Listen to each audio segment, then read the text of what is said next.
Jackson gave me the news of a planet far away. And Colonel O'Neill will assemble a team that will try to save the day. Dr. Sam has a master plan and a science attitude. And the job for Teal, he's part of the deal with his trusty Goa'uld. It's just a regular day at Stargate Command, and it might be hard to understand. Chevron 1 encoded. Chevron 2 encoded. Chevron 3 encoded. Chevron 4 encoded. Oh no, this is gonna happen. Chevron 5 encoded. Chevron 6 encoded. Chevron 7 flies. We have a stable world.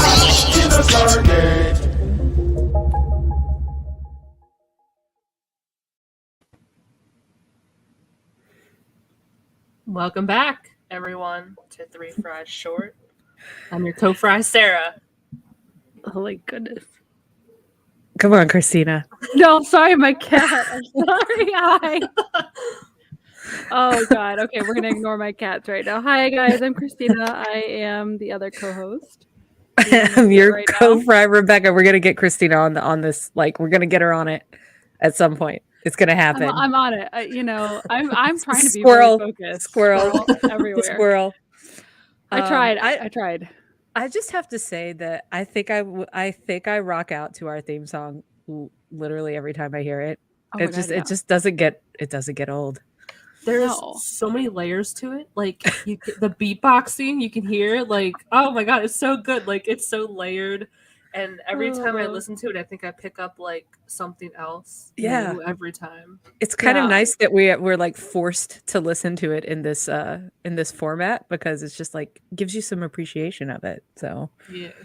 In the line of that, I mean, I know we can hop in the fry box, and we can, but just really quickly, because we're talking about the theme song and Aki, I noticed that Lake Street Dive put a new covers album out, and if anybody likes Shania Twain's "Still the One," Aki does his cover of it with Lake Street Dive on the album, and it's so good. That's the song they kind of used in concerts to introduce him as like the new band member. They'd have him come out and they'd have him play "Still the One," like his version, but it's great. So you should check it out.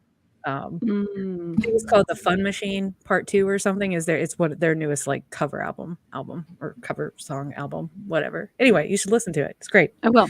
I love it. You know what? I secretly loved me some Shania Twain. So I'm not gonna even sugarcoat that. I absolutely love me some Shania Twain. So I'm excited.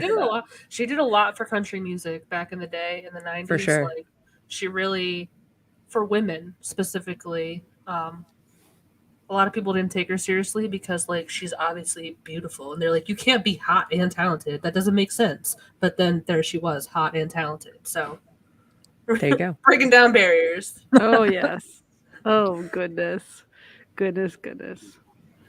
right, I have to turn chat off because I like turn chat on. Hi everyone that is with us right now. Hi everyone, but I'm muting it. So my squirrel focus is right here. Turn it off. If a comment is like something that you need to see, I'll pop it up on the screen for you, Christina. I promise. I appreciate you. I think we need to enlist the boys, Adam and John, to be the moderators and be our comment people and put comments on. So, if you're looking for a job, guys. We'll get them involved.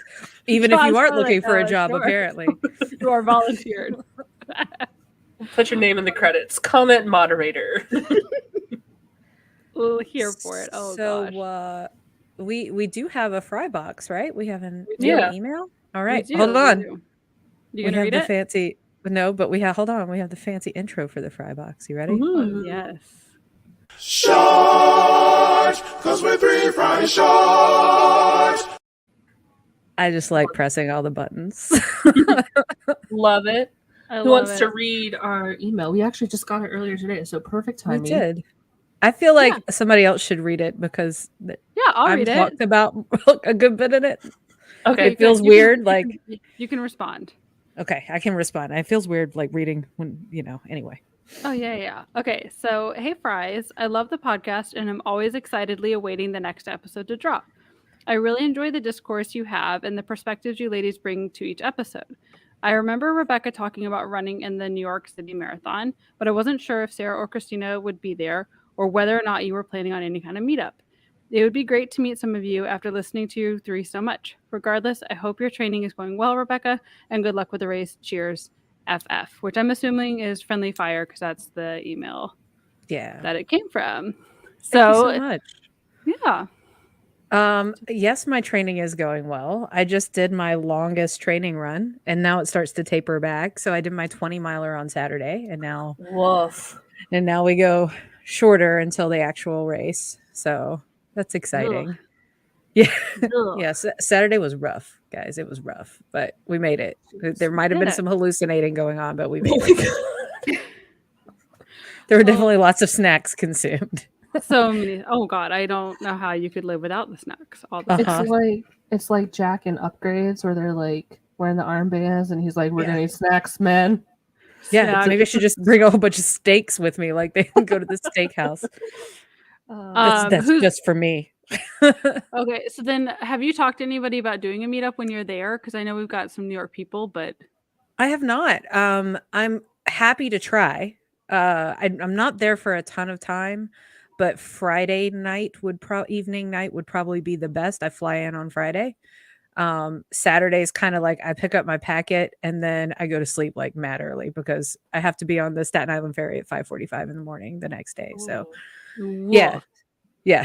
To get to the start line to then wait like 4 hours until I can actually like run. So yeah, there's a lot of hurry up and wait and then try to run a race. But so yeah, if anybody is in New York and they would like to, I need to announce this sooner. Thanks, Christina, for like asking me because when I went up to Brooklyn in April for my half marathon, I didn't tell anybody until like the day before. And then I was like, so, okay. But I did get to meet, at least Perez that way from TikTok. So, but yeah, if anybody's up there and they want to in New York City and they want to meet up, I'm staying in Brooklyn. I am willing to come to Manhattan. I promise.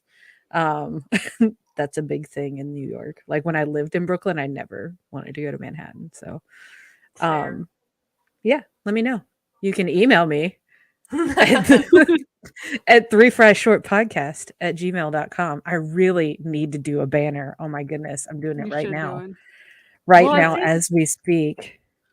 I think I heard that there's 2 people specifically going to be in New York that day. Oh yeah? Yeah. Look at that. We have a ticker banner. Ooh, look at that. So Wow. so actually if anyone is wanting to meet all 3 fries, Christina and Sarah are also going to be in New York. What? Yeah, What? we're great, girl. Surprise. Oh my gosh. So Like, like We'll this be is- there. we will If be anybody's there, like- watching this, they literally did not tell me. Like, this Correct. is a surprise. This is 100% a surprise. So we'll be there Saturday because that's the best we can do, and we'll be there. We are going to be staying in Manhattan, so we could be near your finish line, so we can be at 2 different spots for you as you're going. We Oh, watch the route. we'll meet up on Saturday. Don't yeah. worry. Excellent. I just Yeah. have to Oh, be we're in here. bed by like, Oh, we got you. oh my And gosh. we can try and make it a priority to like get there earlier too. Oh yeah. Oh, yeah. And shout out to you, Christina, because you're offering to drive, and the thought of driving in the city makes my butt clench so hard. Like I don't even want to think about it. So I got shout it. out. So I was gonna be I'm going to see John that weekend, and so then we're gonna go, and then we're gonna drive half the way, and then we're gonna pick up Sarah and Adam along the way, Oh and my gosh. we're gonna actually there'll be 4 of us there for you. Yeah. Oh my gosh. Yeah. Yay. And this is kind of like my mind is kind of boggled because I'm like, we're gonna meet in real life. I Yeah. This know. is crazy. Yeah. And also anybody watching, we've never met each other in real life. Like Right. Nope, never met. Not a Ever. single one of us. So I know. So all of a sudden, Sarah and Adam, we're just gonna meet for the first time, have to carpool together and share a hotel room. We Yeah. got we're gonna this. get along fine. It's gonna be fine. It'll be Oh my great. gosh. I am But so I'm so- excited. Yeah, Christina brought it up to me first, which it's like I'm surprised you didn't catch on from all the questions she was asking about like I was when's like, the when's the race? marathon? What time does it start? I mean, she's mentioned things in passing before about, okay, Yeah. maybe I'll try to come, whatever. Like, but like there was nothing like, actually, that was the perfect setup, Christina, for you to be like, maybe whatever. And then kind of like nothing happened at first. And so I was Oh, just like, yeah. yeah, she's just asking questions, like whatever. Like, Oh yeah. See, this is when my like randomness comes into play. yeah, because There's I just, quiet plotting back here. You just don't know about it. Yeah. So that's- I Yeah. really, and I was talking to Adam too, and I was like, let's go. Like, do you want to come with me? Because I would hate for like two of us to meet first and like the third one not be there. Like, I want Yeah. us to Mhm. all meet in person. Yeah. Even though like technically I'll meet Christina first it's on for the the way same up, trip though. yeah. Yeah. So like I didn't want us to like I know in the past with like not Comic-Con, but Salt Lake City, like there were talks of FanX. like yeah, potentially Yeah. like Christina going and then like I Mhm. couldn't go. So like I'm glad that we can all meet at the same time for the same thing. Yes. And we're gonna make 100%. big signs. I don't know what Oh I'm my gonna God. put on there. They Should need I to be put, like- ridiculous. Oh, are of you course. wearing Crazier the underwear? better. Are you wearing underwear? Just throw a thong Yes. at you. Just Just like tape Yeah. like a pair of like Hanes briefs to the side. Yes. I love it. Free ball it. Oh my God, I'm so excited. This is like it made my night. Made my Yeah. night. Aw. Thank you. Yeah. I'm so excited. Well, we were originally like, we'll wait. And I'm like, well, I think we need to tell her. Yeah. So we Like, can they like, wanted- schedule. This is perfect. Perfect to tell me like right here in the middle Yeah. of Yeah. Well, yeah, because now we our have your live. reaction. it's We like have my witnesses. reaction was, what? Yeah, I heard like two other people are gonna be there. What? And you were like, It's us. really? Who? I love you It's so us. innocently, like not putting that together. Mm-mm. No, I it was love it. not. Was I not. love Oh it. my gosh. So that's our fry box. Yeah. That was an amazing fry box. I'm gonna stop the ticker banner. Anybody listening to the audio, you really need to get in on this video podcasting stuff because it's pretty fun. Yeah, Just it's, a real quick, Adam in the comments talking about rolling up his sleeves because I talked about putting the boys to work. So oh Yep. yes. Gotta roll Craig the Wraith up. coming in with "Got your work cut out for you, boys." Oh, I think they know. John, I They hope are you're okay aware. being volunteered somewhere in there. You're still in the chat, so I know you haven't left me yet. It's good. Nope. Oh God. Okay, so that was fun. So now we're all happy. I know. I love it. I'm excited. I could go on forever about it, but I feel like Oh, we'll plan. We'll make plans. We'll make things happen. oh yeah. TikTok videos need to be filmed Oh God, because yeah. that'll be fun. Yes, because Awesome. if anyone is in the New York area, this will come out before we're there, so people will hear this. So if there is We'll be out anyone in on that Friday, area, so yeah, just we can coordinate something for sure. yeah. Yes, I love it. I love it. All right. So Anything I believe that's everything. Nothing else. I mean Just- that's a lot. So I'm perfectly Yay! fine with that. So we can dive right into Let's do this it. episode. All right. So a quick like disclaimer. I normally would put my discussion and themes in a separate note, but since we're sharing the notes with everyone on Patreon, I put it all as one, like as if it's not long enough already. Sorry guys. I put it all as one. So the themes and discussion will be after like the episode breakdown. And there's further reading in this Oh. one too, Oh like my multiple goodness. Yeah. links. Yeah, like I found some really Oh, good Mm. articles and things, and there's so much to break down in this episode. It's almost like you kind of have to pick and choose, or we can be here all night talking, which Right. I'm not opposed to that, but I know like we all have to go to bed and be adults and have a life outside of this and make a living. I mean, I do have a kid that is Yeah. being super great right now in her room and hanging out, but she may pop in and around. So we're just going to disregard that or allow that. And she's good because she's welcome wherever. But yeah, at some point we'll need to make some dinner because it's only Yeah. 4:00 for me. So we are talking about season 3, episode 3, which is Fair Game. And there's a lot of stuff that happens in this episode that's really important. And it really kind of changes the game for the Gould altogether. Kind of restructures and like I think somewhere in the companion article it was like it's a soft reboot for the Gould and kind of Mhm. relaying out how they're structured and how they operate. Um, so we open up. The episode begins with an award ceremony. It's to honor the SGC/SG1 for defeating Hathor and then rescuing like SG1 from behind enemy lines. My question is, and I didn't even have time to look this up, was this supposed to be episode 2 and they flipped it? Because it's so weird, continuity wise, to have the season 3 opener of Mhm. Into the Fire and then have Seth and then come back to this where now they're having this award ceremony. I mean, it might have been they had some kind of issue with the production schedule and they just had to like fill that in with Seth, Yeah. for It's one just- reason or another. Yeah, I just thought it was weird continuity wise because it would make more sense to have it directly after. And I know they did. I'm trying to think. With season 1, like they defeated Apophis, and then it wasn't until like mid season 2 in Secrets when they had the award for like defeating, where Sam and Jack went to DC with the reporter guy and he got hit by a car. Because that was when they were supposed to have their ceremony for their medals and whatever for like kicking ass. I feel like if I'm thinking about Seth coming after this episode, though, it doesn't make sense to me Yeah. because Well, it wouldn't have really worked for certain things that happen in this episode, but I don't know, maybe Seth really was that much of a filler episode and they're like we have to like Fart establish something a out. few things. Well, like there are like 3 things that we definitely have to establish in this episode to be able to push the rest of the season forward, sort Yeah. of thing. Mhm. Like Sam's more control over Goa'uld technology being one of them, like that's a big factor for this. actually, like that is a really good point because that comes into play in this episode. Mhm. That I think we did Yeah. need to And see it wouldn't that. have worked the other way around. No, it it wouldn't wouldn't have have. made as much sense. So That's maybe right. I gotta pop this comment up. Maybe the paperwork for the award got lost. It is the military, so I know things move slowly there. So This is true. It's like This is true. Vogons. Is it Hitchhiker's Guide? Anybody? Vogons? Okay.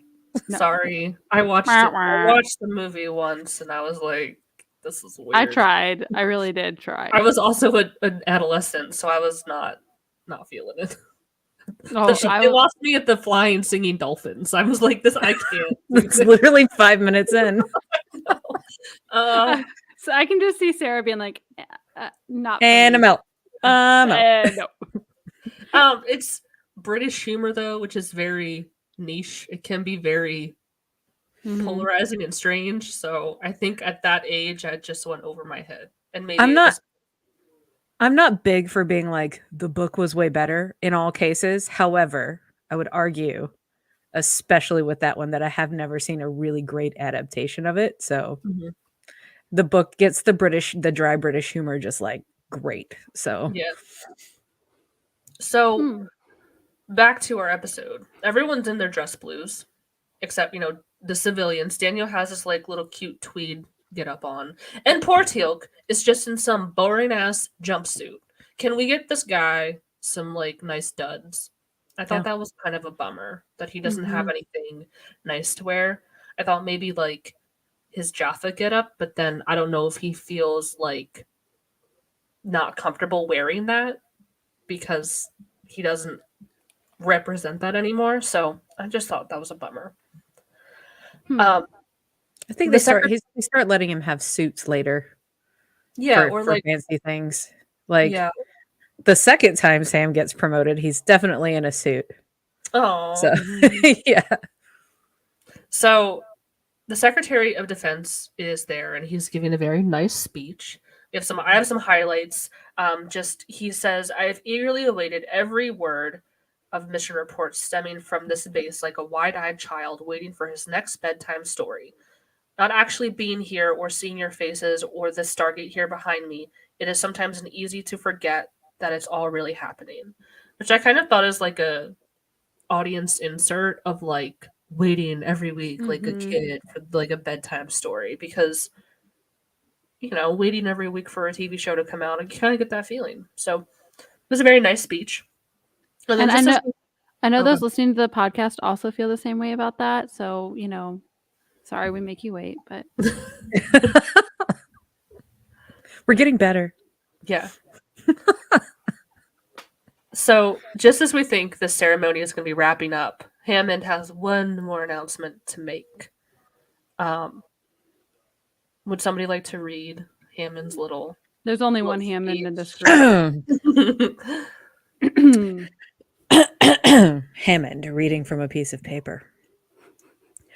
From the Vice Chief of Staff of the Air Force, in recognition of Captain Samantha Carter's outstanding work, I hereby authorize her immediate promotion to the rank of Major. Captain, step forward. The United States Air Force has recognized that you have fulfilled tasks and duties well beyond the responsibility of Captain. It is with great pleasure that I bestow upon you the responsibilities, the respect, and the rank of Major. Yay! Queen of my heart.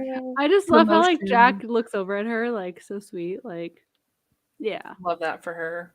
She deserves it. she does. I just so proud of this fictional character. But then, so Hammond calls Jack forward to give her like a few words, give his own little speech, and he begins to speak. And he says, "Normally, I'm a man of few words," but before he can continue, he abruptly disappears in a flash of light. Before he can continue. Oh wait, I just read that part. we see he's on an Asgard mothership, and he's still like in the middle of his speech. So, from what I understand, his speech was going to be, "Normally, I'm a man of few words," and in conclusion, I'd like to say, so that was his entire speech. Mhm. Very, very succinct and to the point. And then he realizes that he's not in Kansas anymore. And then we see another bright flash of light, and an Asgard appears, and it's Thor. Bum bum bum. So, Bum, bum. as you recall from Thor's wagon, Sam and Daniel big have booty. met Thor. Sam and Daniel have met Thor, like the alien, in person, and nobody else really has seen him yet. So Jack is like, "Do I know you? Who are you?" And then that's when he realizes that it's Thor. So then we have our opening credits theme song. Thor apologizes for like snatching Jack up with no notice, and Jack confirms that they are in orbit around Earth because he can look out the window and be like, "Oh, there's home." But he's also like, "How did we not know that you're here? We have tons of satellites and telescopes. Like, this is kind of a big giant ship." But Mhm. Thor says, "Our ships have never been detected in orbit around Earth before." To which I say, "Before? You come here often?" Like, Well, I mean, duh. yeah. It fits in with like the Roswell lore and that like they're kind of watching us. Well, yeah, they So- just beam us up and do experiments and beam us back down. Like, what's her face? Who did that? Well, Nearty the Ghoul did that. But was there an Asgard that did it too in Oh, the yeah. series? Yeah. Who I was? don't- Oh, yes. I know who it is. Sorry. But that's the one Fragile Balance episode. Yeah, Season we'll wait. 7. We wait. So Thor cuts to the chase pretty quickly. Word of Earth defeating Hathor has gotten around, and the System Lords are pissed, and they're like eyeing up Earth again. They're like, we cannot stand for this. Like, you're just killing us left and right. So then I have some dialogue. We have Thor and O'Neill. So you guys can read Ooh. that. All right, who you want? I'll be O'Neill. You want Thor? Oh, yes. I should have practiced a Thor voice. I don't have one. You gotta get it. I mean, it's fitting, right? Because It's Daniel's voice. yeah, it's Daniel's voice. Oh, that's fair. But okay, we're just getting normal me voice, though, at this point. We'll work on it for future. All right. So, as a result, the Gould System Lords have turned their attention towards you. What, for killing Hathor? They should be thanking us. She was planning to overthrow them, you know. Her intentions are irrelevant. Earth has once again proven it can be a formidable threat to the Gould. Oh, now we're a threat to them?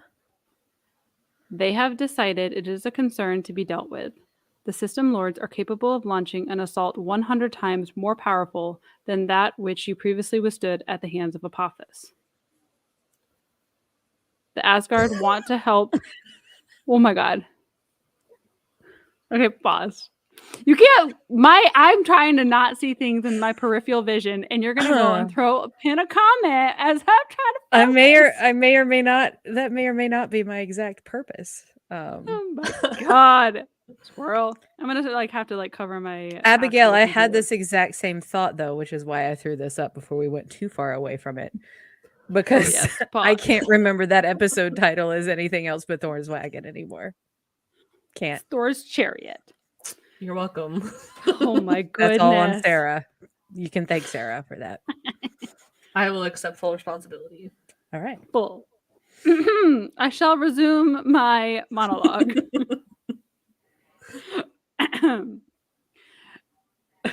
The Asgard want to help Earth, but the majority of the Asgard fleet is currently unavailable. Thor wants to serve as a liaison. Oh wait, this is. Oh yeah, that's just paragraph notes. That's just a paragraph. I thought it was still him. I was like, why is he talking in third person? That's his new thing. He's trying out third person. So Oh, basically, yeah, like the Gould are pissed and they're like, wait a minute, now Earth is actually like a threat to us and we can't have that. So it's kind of like this catch-22. It's either like they get shit on because they can't defend themselves or they get shit on because they're defending themselves. Like there's no winning situation for them. So the Asgard want to help Earth, but they're preoccupied elsewhere. They got a lot of other stuff going on. And Thor wants to serve as like a liaison between Earth and the System Lords to broker a treaty and include Earth in this protected planets treaty. Which, if you guys recall, I think Samaria was one of those protected planets that the Gould, and that's why Thor's hammer was there. But that's one they're like off limits. Like we like this planet, so please leave them alone. Is this the moment where Thor's like, "Oh, we're dealing with our own people, our own"? Yes. yeah. Which is like, oh, we're gonna see those eventually. Like when you're watching this in order, you're like, that's gonna be a thing. Like, Yeah. Well, that was what I was going to summarize in what I thought was the monologue continuation is when he's saying that the majority of the fleet, unfortunately, is somewhere else and can't help because they're dealing with their own shit. Yeah, I don't know if it's in this conversation or the next one that I they think it's bring the that next up. one. But essentially, the Asgard are trying to be like, hey, we can't like totally help you out 100%, but we kind of want to help you as much as we can, and we're gonna try and broker this deal to get you on like the good, not like the not naughty list, so that they'll leave you alone at least. So right away, Jack jumps to weapons, and he's like, hey, just like whip us up a batch of Asgard motherships, give me a Thor's wagon, and we'll be a-okay. But right away, like it's kind of hard because Thor is like an alien Muppet puppet thing, so the facial expressions are not really there. So I don't know if Thor really gave him a look, or if the second Jack said it, he's like, I regret that immediately. Like that didn't land as well as I pictured it in my brain. So he's like, okay, we'll try these negotiations. Like I'll chill on the weapons for now. And Thor's like, okay, cool, I'll go set it up. I'll send out the invites. There's this last, like, really funny Yeah. scene. We'll just If read you it. guys, yeah, go ahead. Yeah. So Thor's just like, I will contact the System Lords. You may return to your planet now. And then he just leaves, and O'Neill's just standing there. excuse me. I assume someone's gonna show me the way back. And then the And light then he surrounds him. Thank you. It was He's just awkward, like- though. But he's just like, I love how chill. He's like, sure. Okay, we're good. Someone will figure it out. Just like no And, like, panic. no one showed me the exit. Where do I go? So we're back now in the briefing room with Hammond and the rest of SG1, and they're discussing everything that Jack talked about with Thor. So we have Hammond, Teal'c, Daniel, and O'Neill. I'll do O'Neill and Teal'c. I'm Obviously, obviously Daniel. Hammond. Yeah. All right. Why would the Gould agree to this negotiation? Teal'c says the Gould fear the Asgard. Plus, I assume the Asgard would offer the Gould something in return. I mean, that's generally the way negotiations work. But we know very little about the politics out there. How do we know the Asgard truly have our best interests at heart? And then O'Neill says, well, I suppose we don't. But if they have any other agenda in mind, and then a bright light appears. Thor just like plops right down at the head of the Mhm. table, and he's like, "Cool, the System Lords are down to party, and they'll be here in 4 days." So then I have Yep. more. So Thor, O'Neill. Yep. This is just Thor and O'Neill. On it. So- All right. It is customary for such negotiations to take place on the planet in question. 3 representatives from the System Lords will arrive by Stargate. You must be prepared to speak on behalf of all the inhabitants of Earth. Well, Legit. maybe not me personally. We have chosen you, O'Neill, to represent your planet at the proceedings. All right, now see, that could be a mistake. You see, Dr. Jackson here is an extremely educated and articulated man, very well versed in all of the languages. You have led your people into the galaxy through the Stargate. You are our choice, O'Neill. Further instructions to aid you in preparation will follow. And then, fuck. So He's got to do it. yeah, so this is something that I bring up later, but like this reluctant hero trope, which we kind of see a lot. One of the biggest ones that comes to mind is like Harry Potter, who is just like the chosen one, or what was the other one? Like, How about Frodo? Okay. there you go, reluctant hero. He is like, I didn't ask for this. What's that wonderful quote between him and Gandalf where it's like, I wish it would not have happened in my time or something? I love that quote. Mhm. And then like Gandalf is like, I forget. It I'll is have to not find for it. us to whatever, blah, blah, blah. Somebody will type it in the Very comments. moving, very touching. It is not for us, blah, blah, blah. There you go. End quote. You can quote me on that. So Oh. cue this giant plot dump about these 3 system lords that are coming, and Daniel is giving them a Oh, kind of like briefing this is style his TED time talk. to shine. He is like, Yeah. Complete, yes. like presentation with slides, like the whole works. I understand it. I get it. All right. So I assume I'm taking Daniel. Sarah, you Teal'c? Um, Or Rebecca, you Teal'c? Yeah. I don't care. yeah, Teal'c and you can do Teal'c and Carter. I'll just do O'Neill, and then Rebecca can do Daniel. I broke it down between each like Gould. There's 3 of them, so we've got our Kronos. Oh, you, goodness. and Near- Oh, yeah, this keeps going. Yeah. Oh, yeah, because I'm always Daniel. Okay. Okay, yeah. Daniel does the most talking. I'll be Carter, and there's a Hammond line down there somewhere. Yeah. There's Teal'c Alright. too. Y'all just grab- figure it out. Y'all Okay. just figure it out. We'll figure it out. Y'all figure it out. Okay. All right. So starting with Cronus. All right. So Daniel says Cronus was among the earliest Greek gods, one of 12 titans who eventually ascended to supreme domination. He was god of fate and eventually became father to Zeus, Hera, Poseidon. Oh my gosh, why can I say that word? Poseidon. Poseidon? Yeah. I know. Okay, Poseidon. I get in my head. And Hades. Now, this last relationship may indicate a connection to the Gould Sokar. Kronos is the most influential of the System Lords. It was he who originally banished Sokar. Kronos is among a mortal enemy of Apophis. Which may indicate why the System Lords didn't join in Apophis' attack on Earth. The System Lords reluctantly banded together to defend Gould territory against outside threats such as the Asgard and the Ritu. However, they still battle amongst themselves for control of their individual domains. So, we're kind of like getting into what this System Lord group is all about. So they're like, okay, we have a common enemy, we'll band together, but we also still kind of hate each other and want each other's toys. Like, we want each other's shit still. So there's still all this infighting going on. It's a very tenuous relationship they have with each other. Mhm. But if they don't have it, it would just be all out warfare all the time. Yeah. Yep. All right. So he moves Next. on to you. He goes, the second Gould representative we're expecting, and he's like looking in O'Neill's direction, is you. And then O'Neill says, me? You is the name of the Gould. Sorry. Also known as Yu the Great. He did not assume the role of a god per se, but may have been one of China's earliest emperors. Legend says he possessed great mythic powers and sprang into the world from a dragon's body. Ancient scrolls say he founded the first recorded dynasty whose advances came about under harsh rule. However, it should be noted that you did account for a number of notable positive influences. Thank you. Sorry. Sorry. Oh. According to Thor's message, Yu is the most likely to favor this treaty as his interests no longer reside in this area of the galaxy. Okay, so interesting. And then on And to then- Nirti. Nirti. So, oh god. Another one we haven't met but have a certain familiarity with.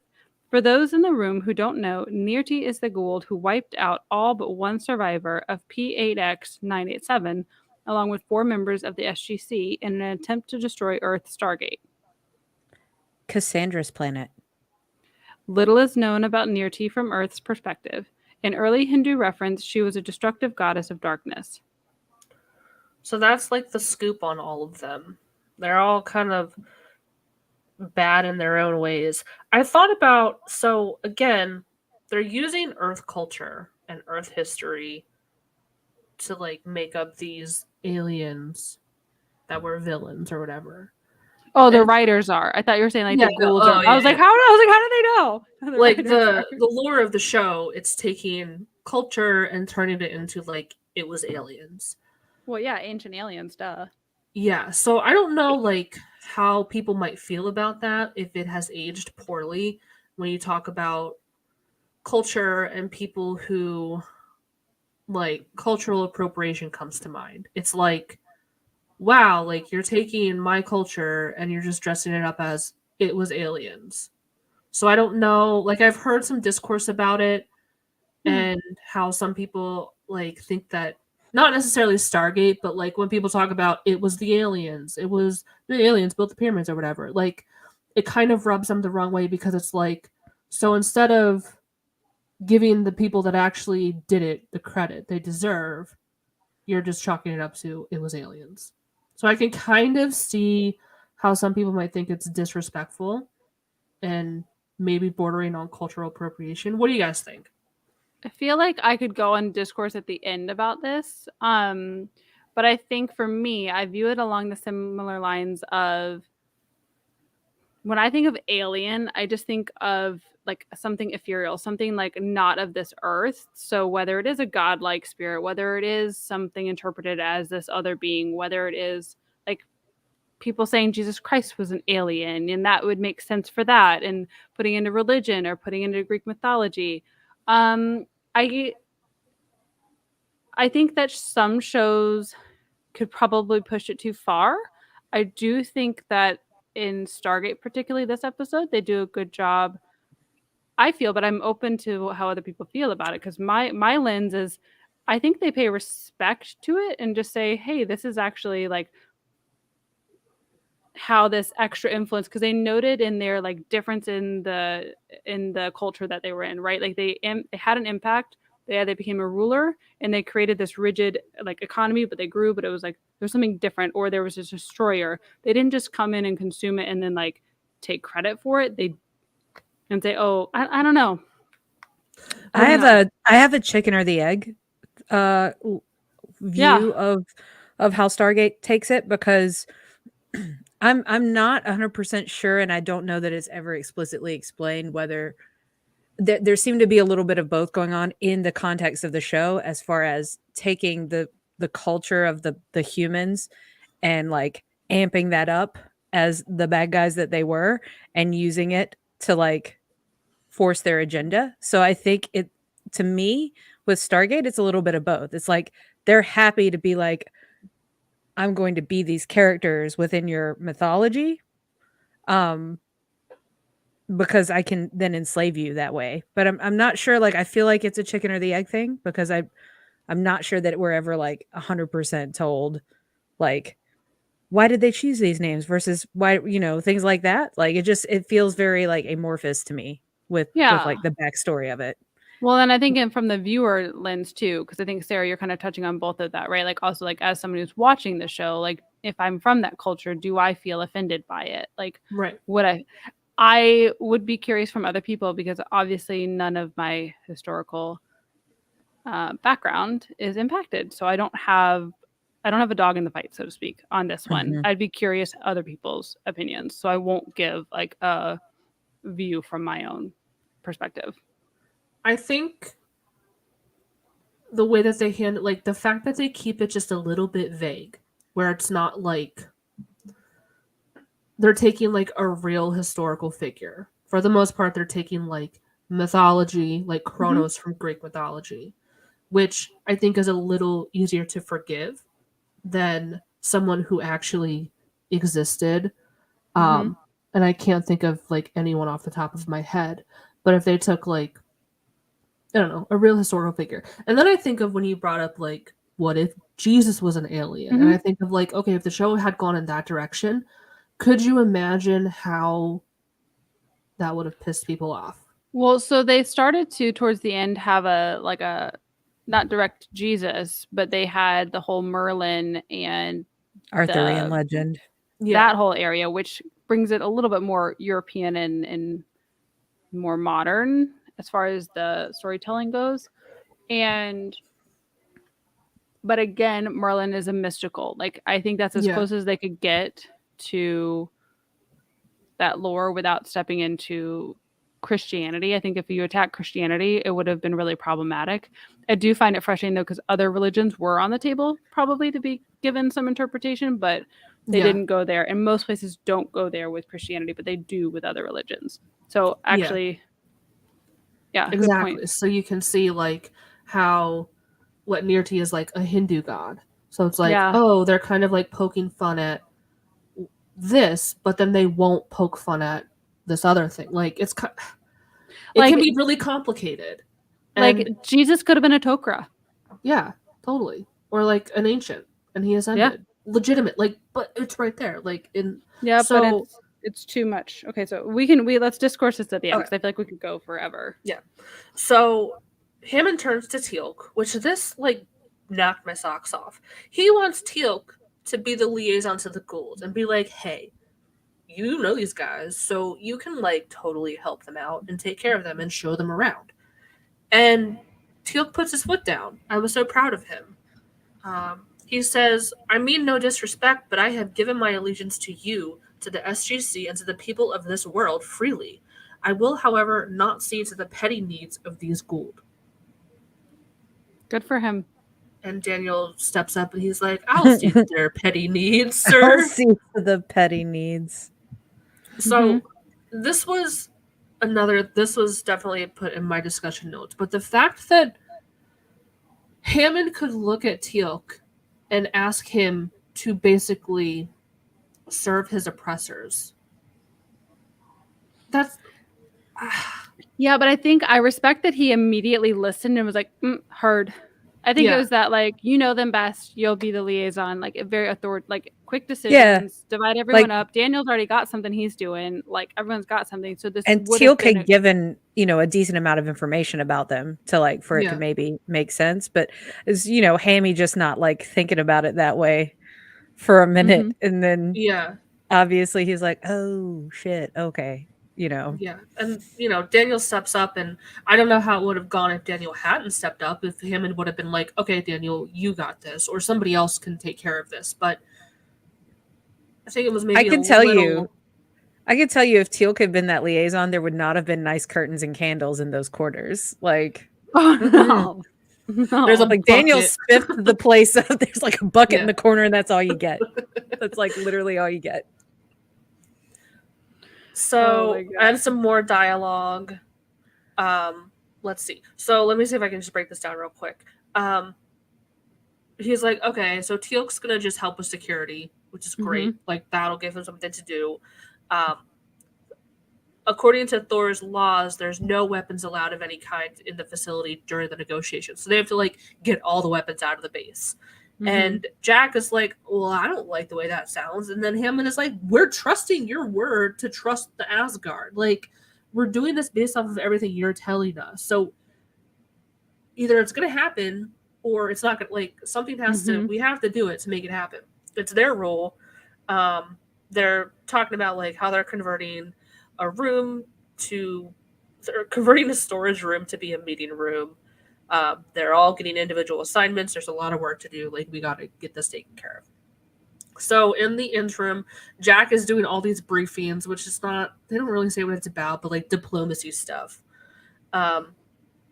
Sam is removing the Gould weapons. So we kind of get like a foreshadowing here where she's handing over like the ribbon device, and then this other, I think it's the one that Ashrak used on Jolinar. She's handing those over, and the one guy is like, well, what about that one? Because there's still one left, and that's the healing device that they got from Dora's wagon from Kendra that was left over from when Kendra died. Looks kind of like a giant jelly donut or something. Like it's my least favorite of the Goa'uld hand devices. It's just not aesthetically pleasing. It bothers me. I'm sorry. The shape bothers really me. clunky. Like, yeah, no, Don't like it. I was thinking it looked like something, and I couldn't like put my finger on it, but jelly donuts are pretty good. It's something, you know, like it's like because the Like red in the middle, and then the and it's Like it's just like bubbly, like a what? like a raspberry Danish or something. Yeah, something. I just don't. I'm not a fan. that's not appetizing. No, no. Blech. So then we kind of have a kerfuffle. Teal'c is refusing to hand over his stab weapon. He's like, this is bullshit. Like, this is the dumbest thing. This is not going to go well. But it's the Asgard's policy, and if they don't hand over the weapons, it doesn't happen. So Teal'c is basically the same thing that I just said. Like, Yeah. Teal'c is basically like these are like the worst Goa'uld, the most treacherous people out there, and you're just letting them walk in here. Like, he's very uncomfortable with this. But Hammond As he orders should him, be. yeah, Hammond orders him to hand over his staff weapon. So the three Goa'uld arrive. Everything is pretty tense. Daniel shows Kronos to the VIP room, which, as Rebecca has stated, it's like super nice. It's like got There are torches and candles. shit. Yeah. Like, But I love these- that Daniel explains it like, I'm taking you to the VIP room. That means very important person. Like, you can tell he's like awkward at hosting and dialoguing with someone in that nature. So he's like, I'm going to shut up. But he did a great job. His decorations were, even though Kronos hated them, but Very Goa'uld appropriate. yes. Like, to be Oh, fair, God. if Kronos liked them, he wouldn't have said that. Like, he he would have never been probably like, loved them. He's gonna go Oh, back yeah. and he's gonna decorate his own place in the same Oh way. God, yeah. He's Exactly. probably like taking pictures. Like, Yep. I gotta Yeah. add this So- to my Pinterest. So then there's shouting coming from the hallway. Nearty and you are pissed off about the security cameras that were in their rooms. And Daniel is assuring them, he's like, we're not spying on you. First of all, they weren't even hidden. Like, they're like, Yeah. these poorly disguised. He's like, they weren't even hidden. They were literally like in plain sight. And they're to How do they protect know they're you. cameras? I don't know. plot hole. I guess they can tell when they're being Watched. surveilled. Yeah. Because their technology looks completely different. Jelly donuts in the hand. I just don't. There's a disconnect there. Little bit. So Daniel's like, hey, first of all, they weren't even hidden, you clowns. They were literally in the open. And it's to protect you as much as it is to protect us. Which makes sense. Like, what if someone comes up and busts it, like, which happens later on, Mhm. but they're still crabby about it. And he's like, okay, we'll take them out, but we're going to keep them in the hallway so we can at least see what's going on in the hallways outside your rooms. Correct. Common space person knowledge. Oh yeah. So, and Teal'c was here during this whole confrontation, and like it's pretty tense. So Mhm. then Daniel kind of like rushes Teal'c aside, and they have this conversation. Would you guys like Yeah. to read it? Of course. Go ahead. I will be Teal'c, Mm-hmm. since you're Daniel. As first prime of Apophis, I often did battle with the Jaffa of Cronus. Well, you must have battled lots of rival Goa'ulds. I'm sorry, Teal'c. That looked a little more personal to me. My father was once first prime of Cronus. When I was but a child, Cronus commanded my father to attack a Goa'uld who was more powerful at the time. It was an impossible battle to win. When all was inevitably lost, Kronos killed my father as punishment and exiled my mother and I. We fled to Chulak. I vowed I would become the strongest Jaffa I could, so one day I could be named First Prime of Apophis, sworn enemy of Kronos. You can see him like puffing his chest a lot there. Oh, yeah. Oh, that's my origin Just like- story. Just like veins, show, like that Mhm. clenched jaw. But I love because we are getting a deeper history of Teal'c and really his purpose driven of like why he even did what he did, because from a young child he was on a mission Mhm. and that's what he was so blindly into. So his devotion is even that much more catastrophic than when he wants to walk away from it, knowing Yeah. how he hadn't defeated Cronus yet, but he still walked away. Anyway, for later. Yeah. So Sam meets up with Jack to wish him luck before this meeting. We have some dialogue. I'll just read O'Neill real quick. I wouldn't call it nervous, confused. I have no idea why I'm here. Well, the Asgard obviously have confidence in you, sir, as do the rest of us. I know I couldn't do it. Why? Well, I didn't want to say anything because I wasn't sure until I saw his face, but I think Cronus is the one who sent the Atrak to kill Dolinar. I just hate having them. Real quick, your mic sounded like it's cutting out. Mine? Mhm. Yeah.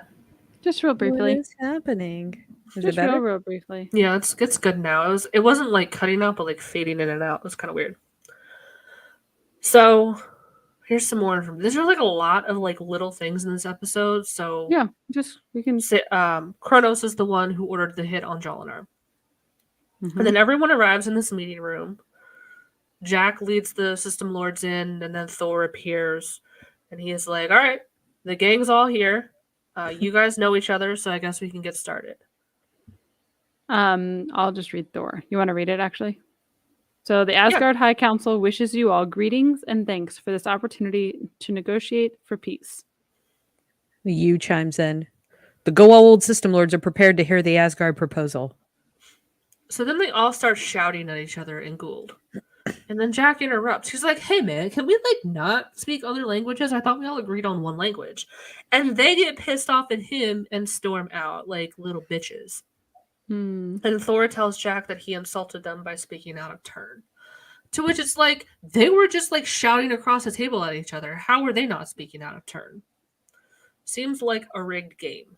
But Little bit. Thor is also like, hey, this is kind of to be expected. They suck all around, and this is kind of how this stuff always goes. So, Generally terrible people. It's fine, yeah, Mhm. it's fine. So, we have. Oh, I Mhm. lost my place. Some more dialogue. O'Neill, Daniel, and Thor. Mhm. So, Rebecca, want to be Thor? I got Thor. All right, Okay. let's go. All right. Excuse me. Sorry for interrupting. What just happened? Apparently, we said hello, insulted each other, and then broke for recess. And then he looks at Thor. Can I ask you something? Why did you let the Gould get that much power in the first place? I mean, you've got the technology. We are not proud of the fact that we have been forced to ignore the situation as long as we have. But you must understand, there are other concerns for the Asgard. We have an enemy in our home galaxy that is far worse than the Goa'uld. Worse? I cannot explain further. For now, we use what limited resources we can spare to enforce these treaties with the Goa'uld. What happens if a rogue Goa'uld like Sokar, who's been banished by the System Lords, decides to come after us? In order to maintain the treaty, the System Lords would attempt to prevent it. Our greatest advantage has been the feudal nature of the Goa'uld. Our greatest concern has been a single Goa'uld rising to dominant power.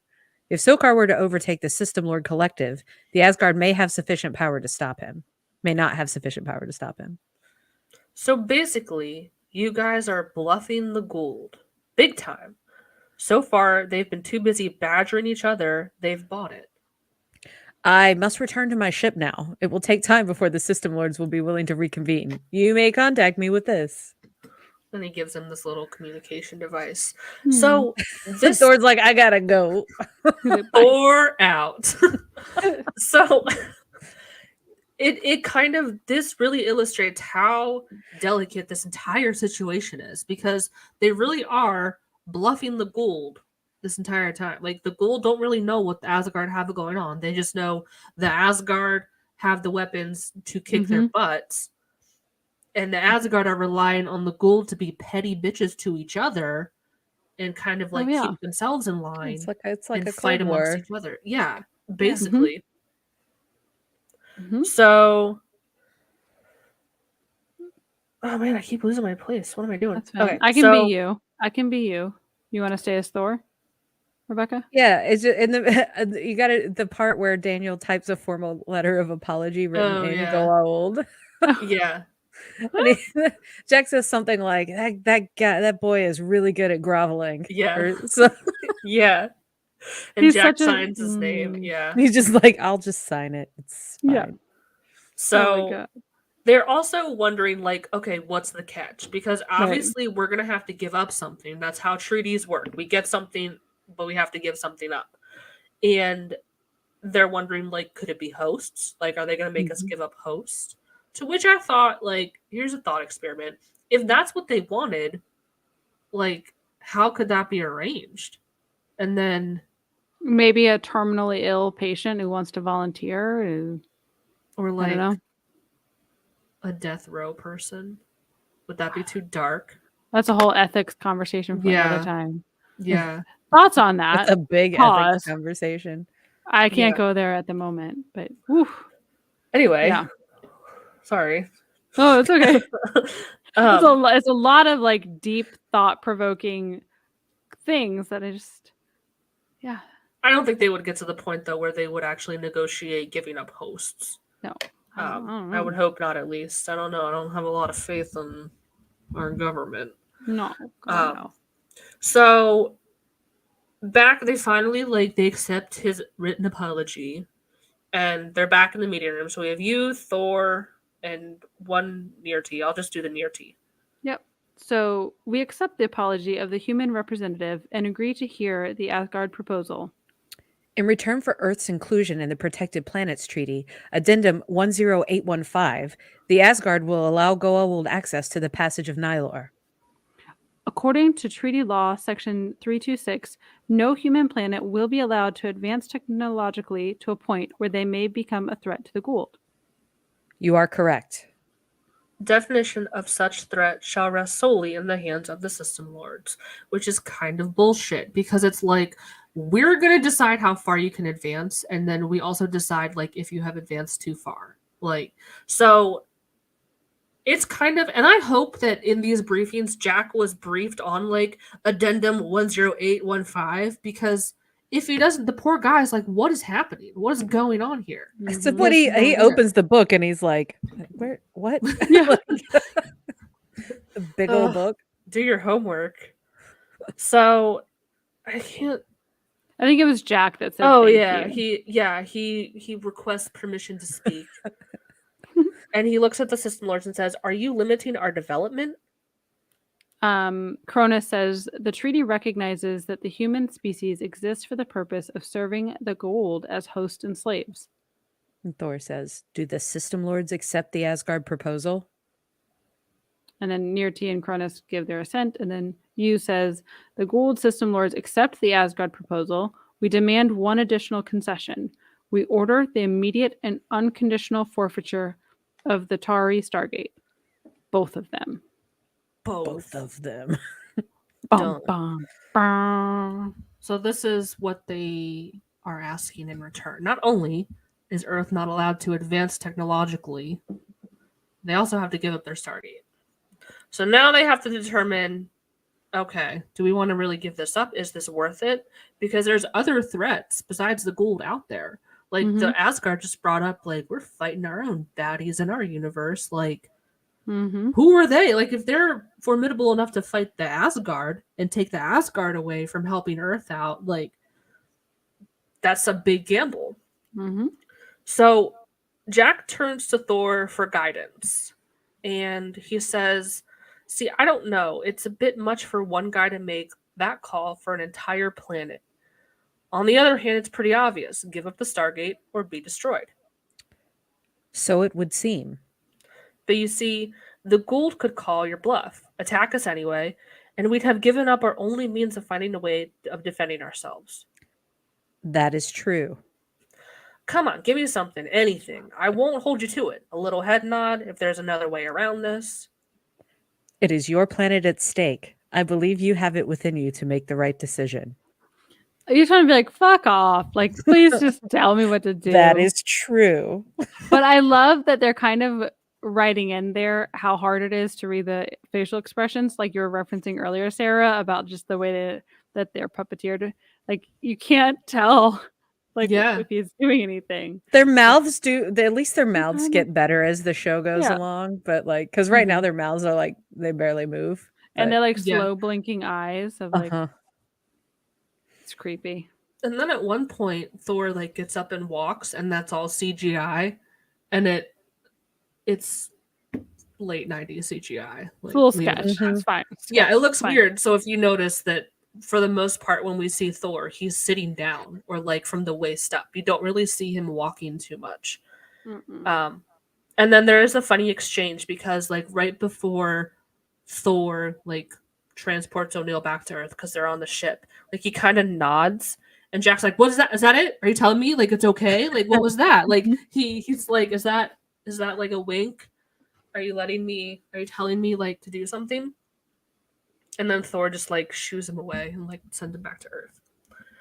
So they agree to accept the terms of the treaty. However, right as they're about to round up all the system lords, an alarm goes off, and that we see Teal'c and Kronos are both lying on the floor of Kronos' VIP room, and they're bloody and unconscious. So in the infirmary, Teal'c is on the mend, like he's healing quite nicely. His gold larva is helping him, but Kronos is more severely injured and the host is dying. So Nirti and you are obviously pissed off. You're like, what the fuck, bro? Like Mm-hmm. kicking our ass, like this is bullshit. And SG1 obviously think like Teal'c would not do this. Like he wouldn't put everything at stake for this personal vendetta. And it looks like Teal'c attacked him unprovoked. And this is where Daniel kind of admits that Teal'c confided in him about his history with Kronos. And Jack was like, dude, why does he not tell us this stuff? Like, first it's his family we find out about, and then now this. Like, dude, come on. Like, these are things that would be helpful to, you know, Yeah. maybe navigate and be appropriate, but, you know, This live is and learn. not common Earth person knowledge. Like, you gotta help us out, bro. No. So they have an idea. They agree to let Nirti and you take a look at Kronos to see if they can help him. So we have got some dialogue. What Nirti, O'Neill, Daniel, Fraser, you, Jesus. I can kind of I'll be Daniel and you. We Frasier and Nirti. Yeah, and I'll get the O'Neills. Okay, cool. All of the people of your planet will suffer greatly as punishment for this crime.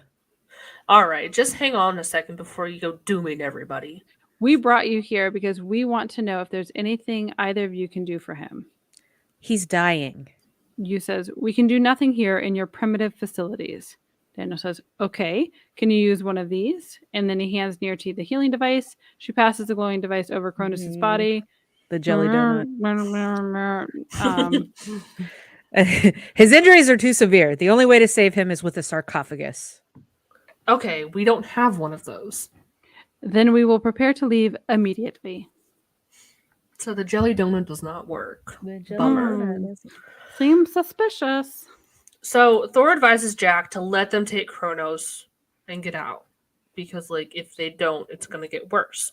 But, you know, if they do, they're going to get attacked anyway. And on top of that, the Asgarders have told Thor to get out of town. Like, leave Earth's orbit. Like, we're done here. So the Asgard can't interfere anymore without starting, like, a bigger war that they don't have the resources to commit to. And they're not going to be able to win.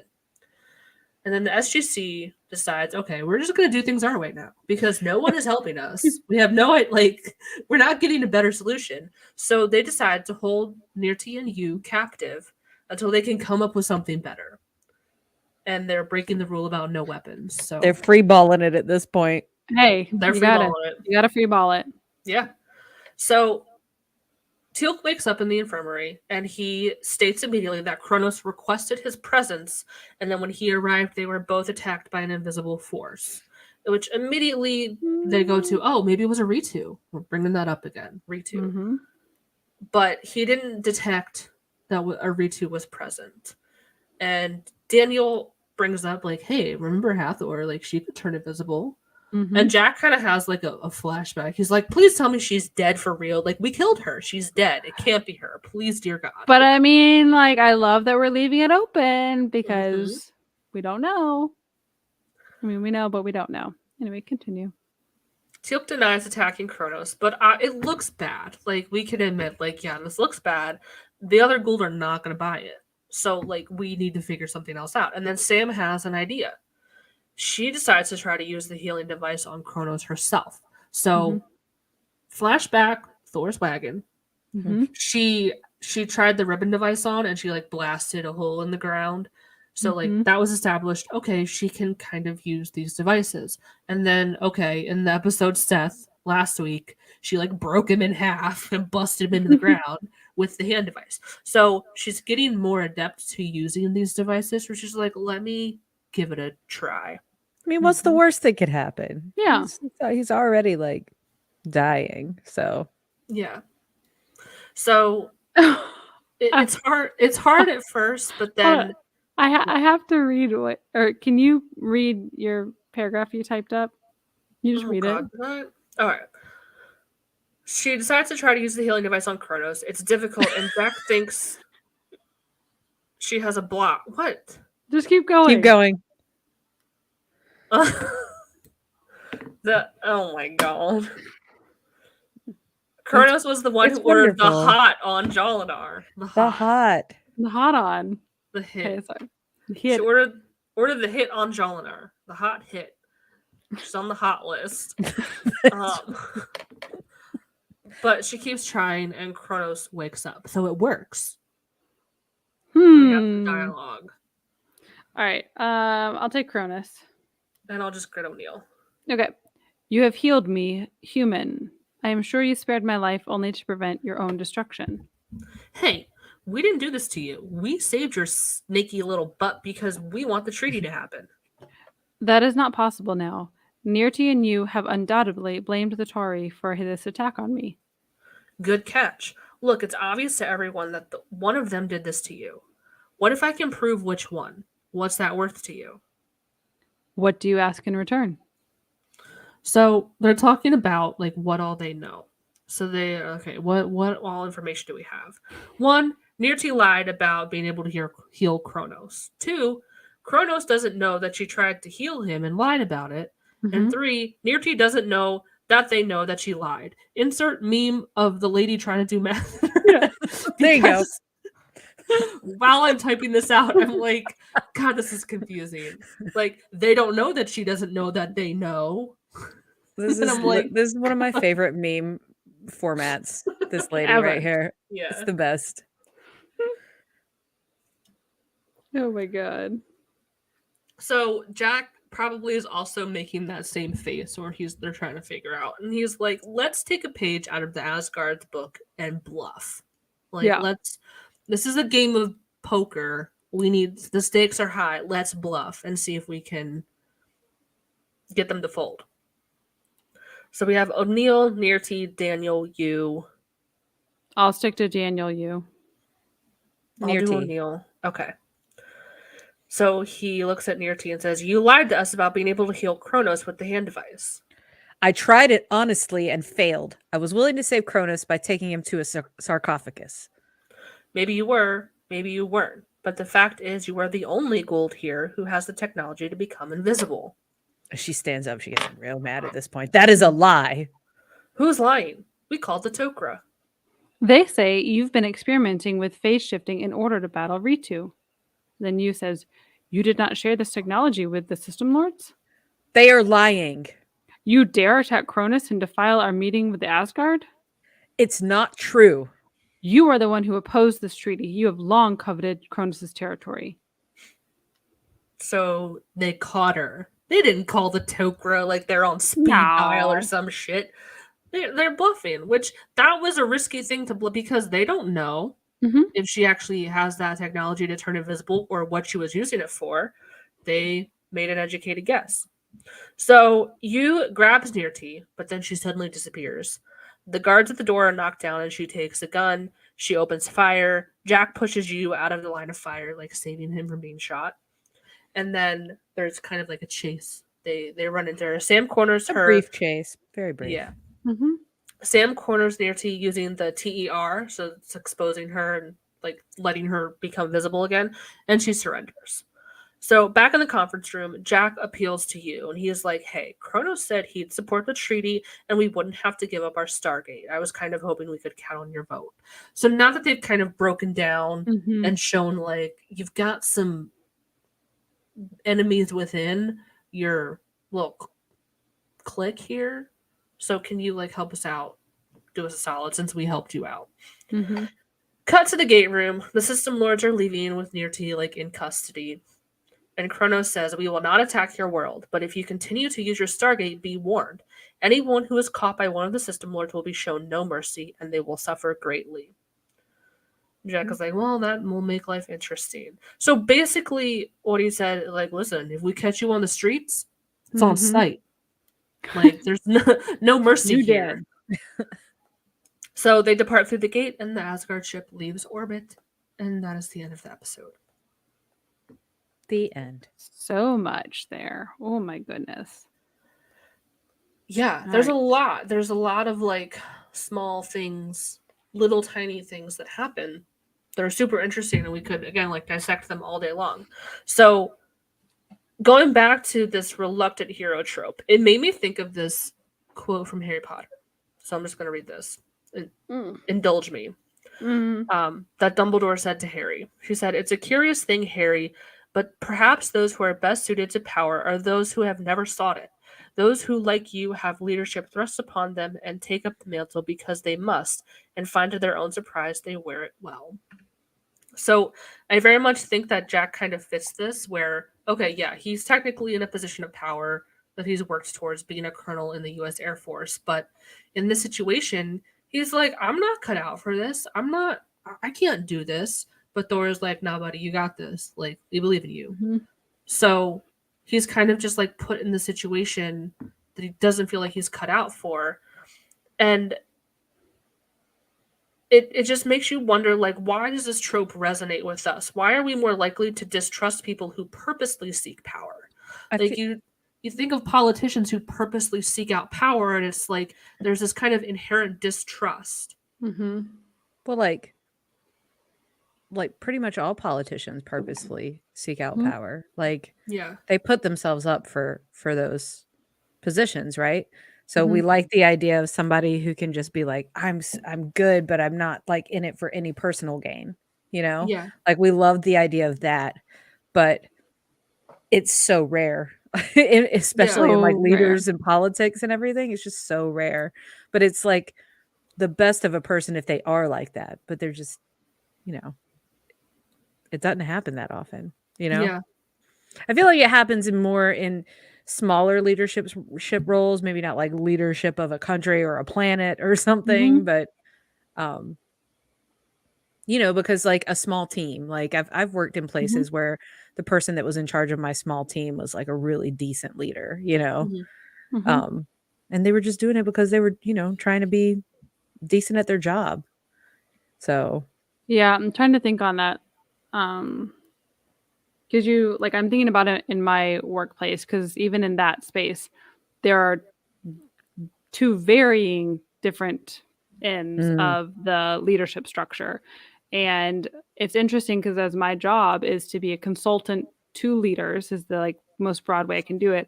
I have to sit back, view the different leadership types, and then actually tell their boss what their leadership types are and like where their skills are or are not. So they definitely still fit into that servant leader is like what you would call it. That like mm, yeah, that's still that like reluctant hero. Like I'm here because I'm actually give a shit. Like I actually love everything about this and I can be influential, but you're gonna have to push me because I'm only gonna go as far in my career or my workload because I'm not gonna ask for more because I'm afraid that like y'all are gonna think I'm doing a bad job. But I'll do what you tell me to do and I love it. But then there's the other that are like, nah, bitch, like straight to the top. Like, what do I need to do? Who do I need to squash? Who do I need to rat on? Yeah. And my job, part of my job is like that, like balance, because you can't always see that. Like if you are somebody's leader, it's really hard to see who's teacher's pet, who's actually really good, because you're just looking at what you can see, but you're not objectively on the outside. But I just think as humans, we fall into those categories. Just it's just exhausting because like literally today, the call that I skipped to do this podcast. Oops. They're fine. They knew, I told them. But it's like our touch base on that degree. Like, are we balanced? Because there's a recognition you have to have a little bit of both, because the like servant reluctant people need to see this other aggressor type to be like, that's not right, that's not fair, I need to do better. But then the other guys need to be like, ooh, I should be a little bit nicer because everybody likes them, they hate me. So there's this like yin and yang that has to exist. But yeah, there's nothing worse than that aggressive, power hungry person, but also nothing as annoying as someone who's really good and really talented but doesn't want to take the fucking job. Like, I think it has a lot to do with confidence, because in many, I would say most of whatever promotions that I've had, it wasn't ones that I really sought out. It was like my manager was like, you need to do this. You need to apply for this. I'd be like, what? I don't want that. That's I like doing what I'm doing now. And they're like, no, you'd be really good at it. And I'm like, okay, I guess. And then like that was the push that I needed to see. Like a lot of people see it in me before I would see it in myself. So it's like kind of that whole quote, like it wasn't, I wasn't forced to do it, but someone else was like, you should totally do this, or you're going to do this. So Sarah, then this is interesting observation then, because in your notes it says, why do we resonate with the reluctant leader or reluctant hero? But I think you mean, why do you? Because not everybody does relate to it. That's but fair. You do. Because I like read that. I was like, I don't know. I'm curious to hear her thoughts on that. Like, I think maybe it's not that everybody relates, but people find it like, I feel like almost everybody kind of finds that sort of trope like honorable and attractive. Like, oh, for sure. you know, like the people who are the reluctant leaders and the people who aren't still like go, that's a decent person. That's like a person that's not doing it for any other reason. So I like that guy, you know, like it's almost, and when you're talking about storytelling and TV and movies, it's like a pretty quick way to get you on the side of that character and be like, I like this person, you know, like especially when you're in kind of like a military hierarchy or something like that, like within the show, it's a good way to do that, to like but there's like nothing more painful to watch though than when that person starts to take on that assignment and then the power starts to sink in and you see their character switch and like darken and you're like, fuck, I hate this. I love the entirety of Lara Roslin's arc in Battlestar for that reason. Yes. Like it goes up and down and up and like constantly. It just like, Sarah, we got to get you on Battlestar. Good. So good. The new one, right? Yes. New one. Oh, for sure. Mary McDonnell in it. So good. All right. So that's, sorry, keep going. Just to wrap that up, like getting back to it, I think it just comes down to people's motives. So you see someone who's like really power hungry for whatever reasons, they're really ambitious, they really want to get to the top. I think they're least likely to be trusted because it's like, well, why do you want that power? Like, what's your deal? Versus this person who's more reluctant, it's like, well, they don't even want it.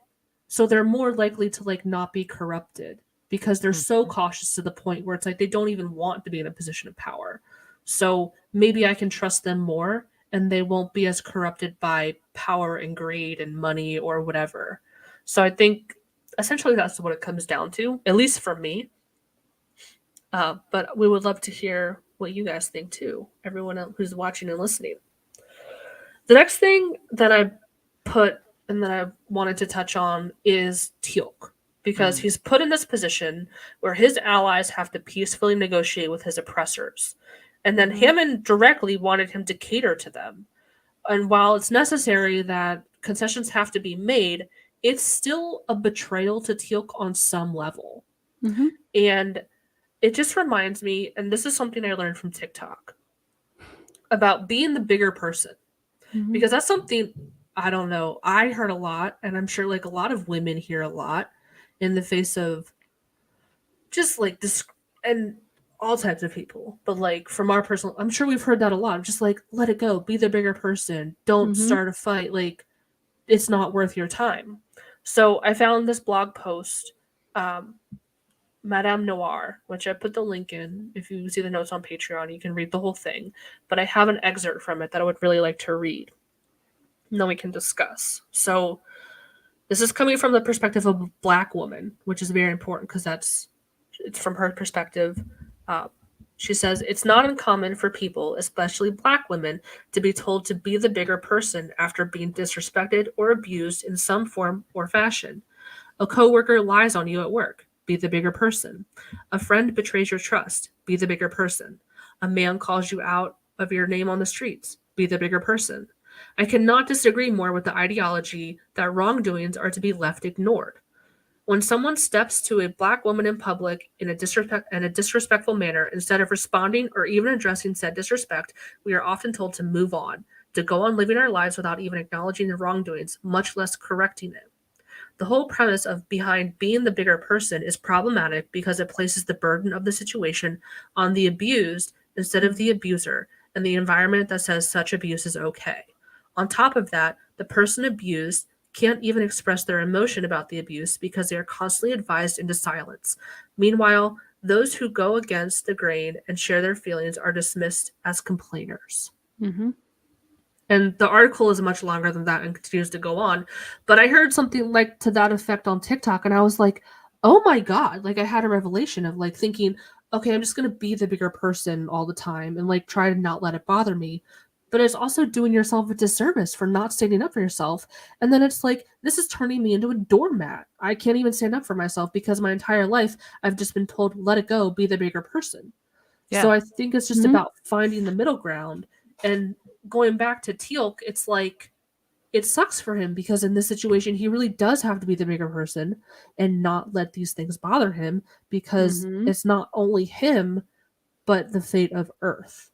Sure. He did at least speak up somewhat, Yeah. when he said he wouldn't. It's like be the bigger person slash, but also if you don't want to be the bigger person all the time, which I don't think anybody should, because we've all been there, and what has being the bigger person ever done? Like it's never Correct. done anything for you. Like Oh never. no.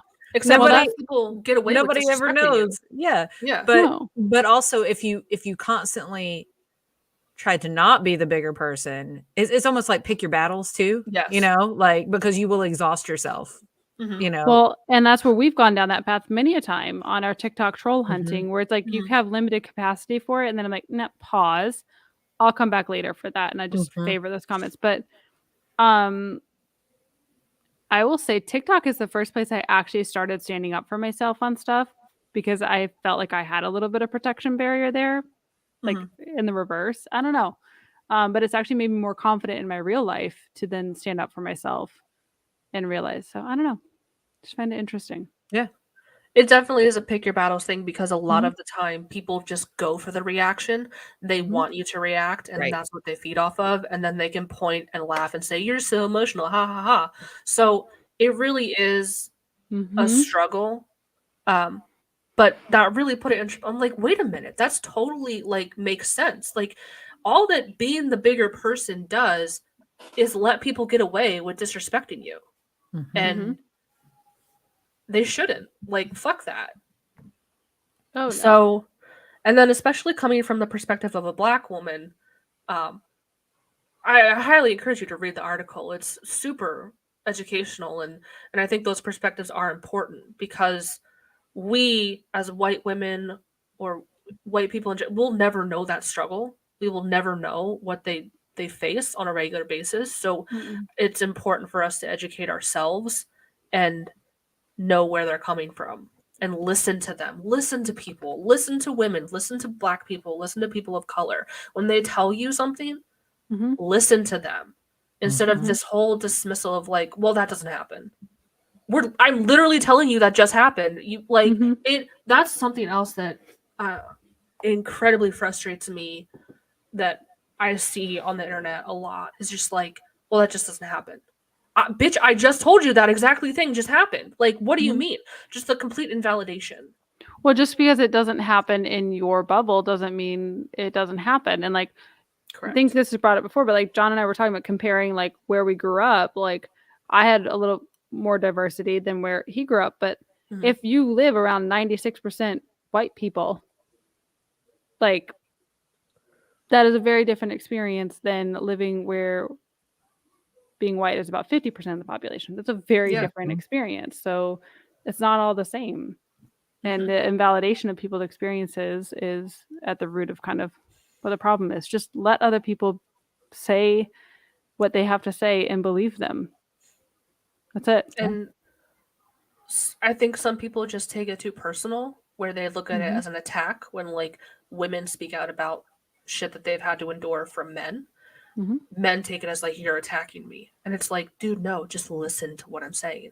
Mhm. And as white people, like we have to take it the same way as like, okay, wait a minute, like this is uncomfortable for me, but I need to dissect why is this uncomfortable? Why is this making me feel this way? And I need to like listen to what they're saying and maybe Mhm. educate myself more as to why I feel this way. So just listen to people. Believe people when they tell you something. Mhm. Yes. Yeah. And the very last thing in our discussion, Rebecca shared an article with us from none other than The Companion. So if you're not subscribed, You highly should go to the recommend it. companion. It was interesting because I was just pulling up. I was trying to pull pictures actually to like throw up on the little thumbnail for our live, Oh and I yeah. typed in like SG1 fair game, and it was like the third one down was this Oh article from the nice. companion, like from a straight Google search. So I Love was like, that. well done with that search engine optimization, guys. Like, Mhm. So I do have an excerpt. Again, if you want to read the full article, please subscribe to The Companion. But the gold system lords we meet in Fair Game, though, are very different. You, for example, remains quietly calm, contemplative, and calculating through the episode. And as it so happens, he's not that bothered about Earth. In fact, he is almost willing humanity's advancement into being, as his territories are located on the other side of the Gold Empire, and Earth's survival won't hurt him. Rather, it will benefit him as to help destabilize his enemies. I guess what I'm saying here is this: it's all too easy to assume everyone who looks like your enemy is an enemy too. Fair game, though, reminds us that these things aren't so simple, and that it never does to assume the worst of someone based on their background. Mhm. Yeah, Mhm. you Well does put. become a really fascinating Mhm. go old as the show goes on. I like how that article did talk about this was the first episode where like the go old got more varied faces, like Mhm. Mhm. more varied attitudes and outlooks on politics and everything like that. This was to me, I call this one of those like world expandy episodes in its own Yeah, for way. sure. It's very much in the SGC the entire time, but it does so much to like to push the overall world forward. So Yeah, I like and I those think episodes a lot. especially with like television of today, we really get those complex villains that aren't so like cartoon character villainy, Mhm. where you see the layers to them, like the Tony Sopranos, the Walter Whites, like they Mhm. are vastly deep and complex characters that would still fall under the villain archetype or anti-hero. Um, so you kind of get more of that with the Gould, and I like that they're becoming a little more nuanced and interesting versus just that big scary boogeyman out in space. Yeah. Mhm. So two thoughts on that kind of relate back to the cultural appropriation comment earlier. Mhm. This kind of ties in pretty well. Being Mhm. that stereotypical villain thing, I feel like for me, I've been thinking about this the whole episode, the whole time we've been talking. Um, it almost feels the go old or the people I hate so much, like the bad guys that I hate so much out of so many shows, that they're like their representation of these cultures to me feels like they are intentionally trying to mock the cultures a little bit. Like these are characters that I absolutely hate, So the fact that they're still in this day and age wearing the traditional clothing of the gods they're impersonating to people or whatever, it almost excuses to me the idea of a cultural appropriation because they are just terrible people. You know, like it kind of adds to the fact that they're that terrible to me in my own mind. Yeah. That I I see don't that. know. I don't know if that's like we said before. Like we can't really speak to it because we're not a part of whatever culture. But these are like, to me, these are characters that I'm not supposed to be embracing anyway.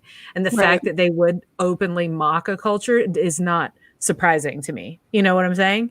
Like, yeah. So I was thinking about this and opening up a can of worms, but I thought about Small like can. We're gonna close it pretty quick, pretty closing it. succinctly. just food for thought to ponder for another time. But it's like if they ever did decide to maybe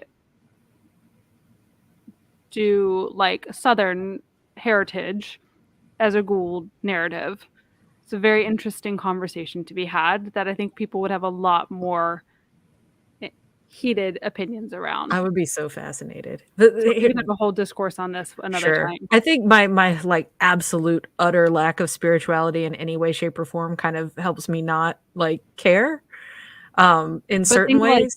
But voodoo magic of like the Louisiana Bayou mixed with like Southern plantation that's life, like getting a whole other on. thing. Yeah, it's true. But again, the difference to me is if you have like a character that is supposed to represent good, appropriating that versus a character that is blatantly appropriating that and they are terrible because of that in all other ways. Yeah, that's the difference to me a little bit. But I can totally argue that that was not the intention back in the 90s when they were making this show. No. And in fact, today I feel like if they were making this show, there's no way in hell that they would put them in those outfits the way they did back then. They would be in more they could use the name like, oh, this one went by Nerti and she like appropriated this culture to take over these people back in the day, whatever. But they would not do the full stereotypical costume or anything. Yeah.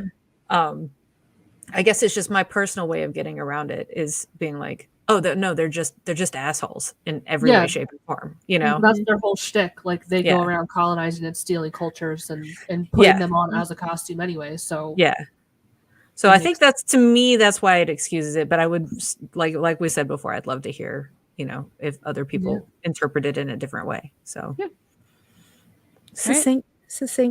Yeah. All right, who's closing it? Technically, is it? I don't know. Technically, Craig the Wraith never got back to me. Craig, you're in the comments. Want to close the iris? So, well, you can't close the iris on the live, so correct. Not my turn. I did last time. Yeah, it was supposed to be Rebecca, but you jumped in. Was it supposed to be me? Yeah, it was. I have no idea. And then Sarah's like, I got something, so then Sarah did it. What do I have for this one? I don't know. Hold on. Give me a second. Dun, dun, dun, dun, dun. All right. Well, I'm going to close the iris maybe as Rebecca. And no, bear with me. Let's hope that the iris gets closed a lot faster than my marathon finish time. Yes. Close the iris.